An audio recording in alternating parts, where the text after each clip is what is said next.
You need to remember the truth about the situation. You need to remember the abuse that happened. Now, hear me out. I'm not saying live in that. I'm not saying dwell in that. I'm not saying stay in that and don't heal. I'm not saying that at all. But what I'm saying is a lot of people need to understand and realize what they have come through. They need to understand the shit that has happened in their lives and how that has affected them. And oftentimes this comes through coaching and therapy and working through on a cognitive basis to be able to say, hey, this is what has happened. And now because of what has happened, it triggers a response. It triggers your anxiety. It triggers your panic attacks. It triggers that concernedness of walking around wondering if that person is going to pop up in your life. There's a lot of things that it will trigger. And you need to work on growing. You need to work on changing. You need to work on yourself more than anything. Otherwise, you'll start romanticizing on things of the past rather than things of the future, and rather of the reality of the past. A lot of times when I talk to people on one-on-one, we end up uncovering the fact that they're romanticizing over a past that didn't exist. They're romanticizing over a couple peaks in the past that were high moments, and they ignore all the canyons in between that were awful and that were hell. This often happens naturally, just as a human that's trying to minimize the abuse so it doesn't feel as bad, so it doesn't hurt as bad. And that's understandable. But there's also a point that you have to acknowledge what has happened in the past so that you're not sucked back into it. Otherwise, like I said, it's easy to look at those peaks.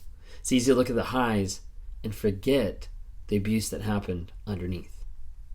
A lot of times people will talk about how they were so connected.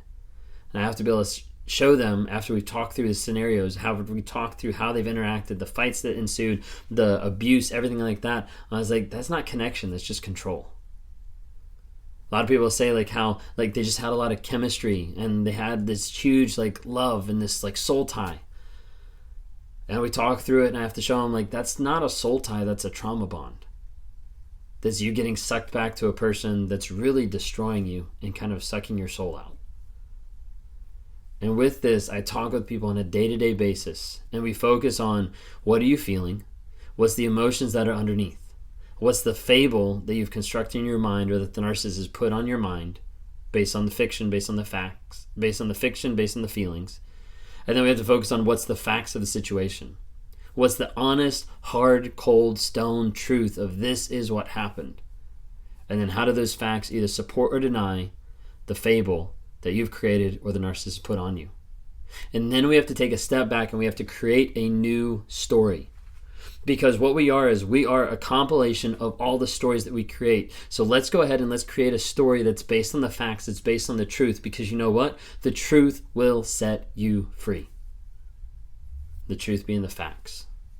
The facts are what set you free from that trauma bond. The facts are what will help differentiate, to be able to pull aside, to be able to break apart the fiction and the fantasy from actual reality so you can see, hey, this is not what I need to believe. I need to believe the truth of the situation because that helps me understand what happened. That helps me understand what I've been through, and that gives me clarity for the future.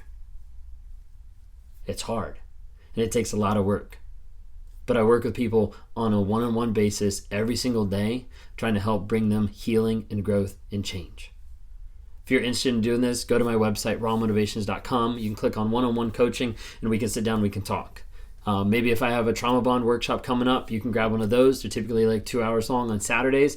Got 2 to 4 people that are going to those, and we'll talk through. You'll be able to interact with other people and be able to see, hey, this is what's happened in other people's lives. You're not alone. And you can work to find healing, growth, and change in that aspect as well.